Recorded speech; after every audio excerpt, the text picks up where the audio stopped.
सभी के साथ अब हनुमान जी भी राजमहल से प्रस्थान कर चुके होंगे। अब मुझे श्री राम के कक्ष में प्रवेश करने से कोई नहीं रोक सकता।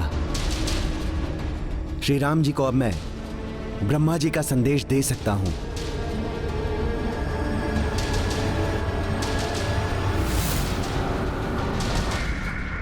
विमान में सब तो दिखाई दे रहे हैं, किंतु हनुमान दिखाई नहीं दे रहे। हनुमान को सबके साथ होना चाहिए था। संपूर्ण सेना साथ में है, किंतु न जाने हनुमान जी कहां गए।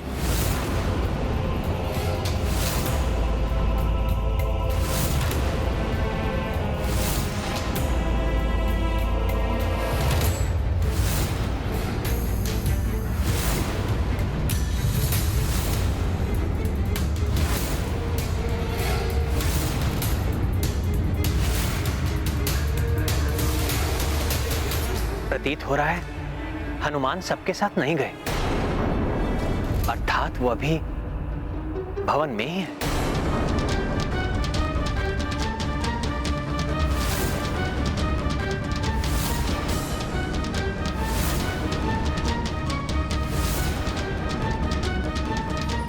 हनुमान जितने बलवान हैं उतने बुद्धिमान भी हैं।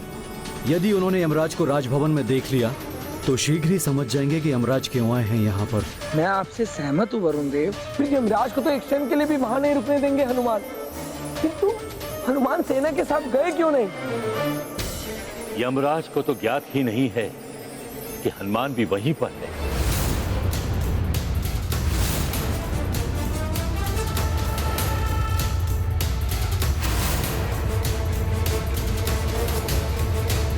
हनुमान जी, क्या हुआ?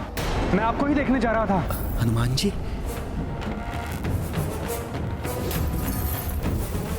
हनुमान जी यहाँ रुक कैसे गए? इन्हें ज्ञात तो नहीं हुआ कि मैं अब क्या करूं? सर्वप्रथम तो मैं अपना रूप परिवर्तित कर लेता हूं।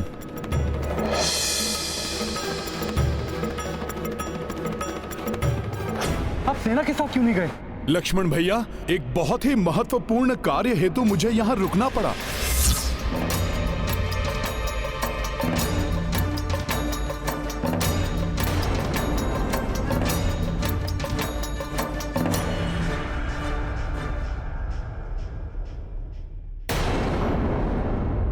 मुझे क्षमा करें प्रभु, मैं सेना के साथ नहीं जा सका।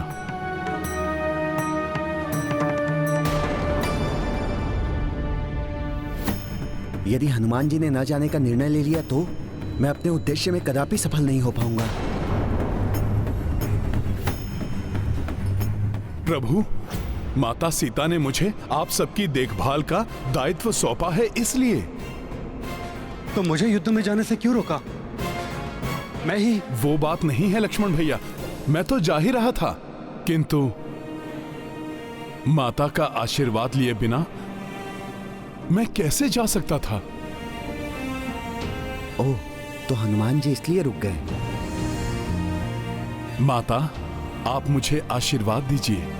आपने मुझे जो सबकी सुरक्षा का उत्तरदायित्व सौंपा था, उसे सफलतापूर्वक निभा सकूं। प्रणाम माता। हनुमान, माता का आशीर्वाद सदैव पुत्र के साथ होता है। जाइए और उन गंधर्वों को उनके कृत्य का फल प्रदान कीजिए। हाँ लक्ष्मण भैया, आप भी प्रभु का पूर्णतया ध्यान रखिएगा। मेरी ही भांति आप भी प्रभु के कक्ष के बाहर सदैव उपस्थित रहिए, जैसे कि आप वनवास के समय दिन रात सजग रहते थे। कहीं ऐसा तो नहीं कि मेरे आने के पश्चात आपका वो अभ्यास छूट गया हो? जहां श्रद्धा और समर्पण हो वहां कोई अभ्यास नहीं छूट सकता हनुमान।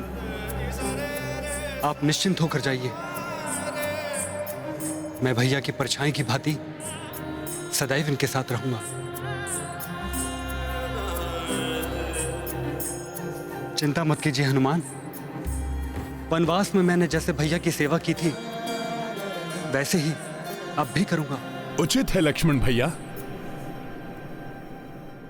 आज्ञा दीजिए प्रभु। अब मेरा मार्ग निष्कंटक है।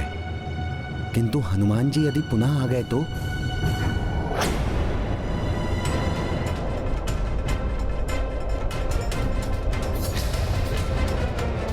प्रतीत होता है कि हम अपने ननिहाल कैकई राज्य के निकट पहुंच रहे हैं, किंतु ये अंधकार।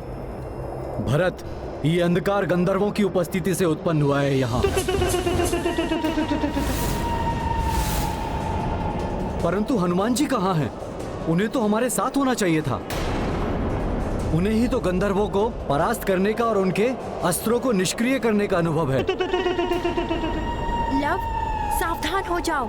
हाँ कुश, अब किसी भी क्षण हमारा सामना गंधर्वों से होने वाला है।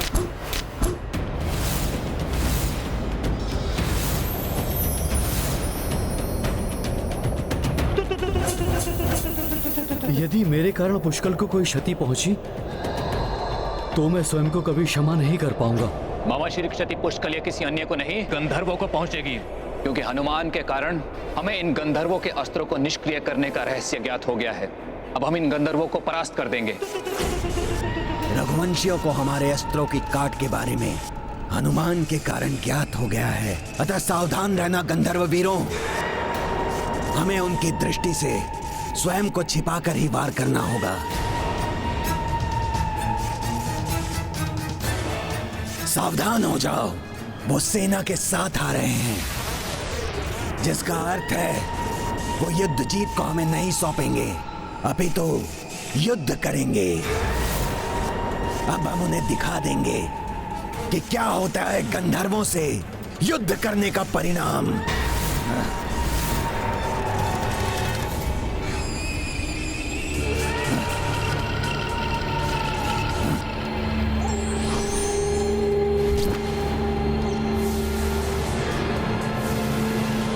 सावधान हो जाइए, गंधर्व हम पर वार कर रहे हैं।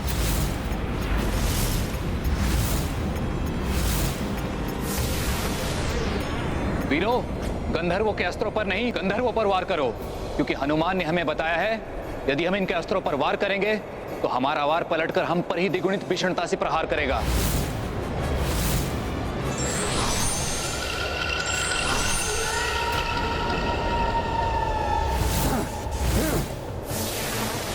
वो रहे गंधर्व सैनिक।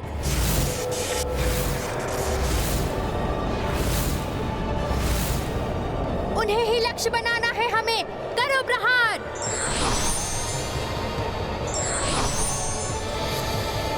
ये अस्त्रों से वार कर करके कंदराओं में छुप रहे हैं।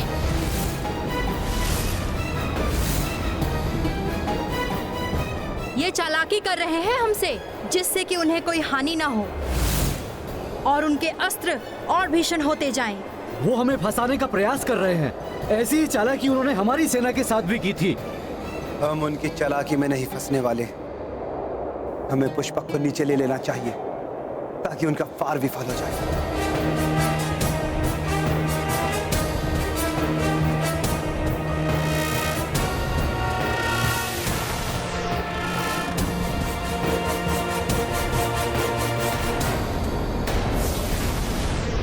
इनके अस्त्र भी अपना लक्ष्य स्वतः ही परिवर्तित करके अब भी हमारी ओर आ रहे हैं।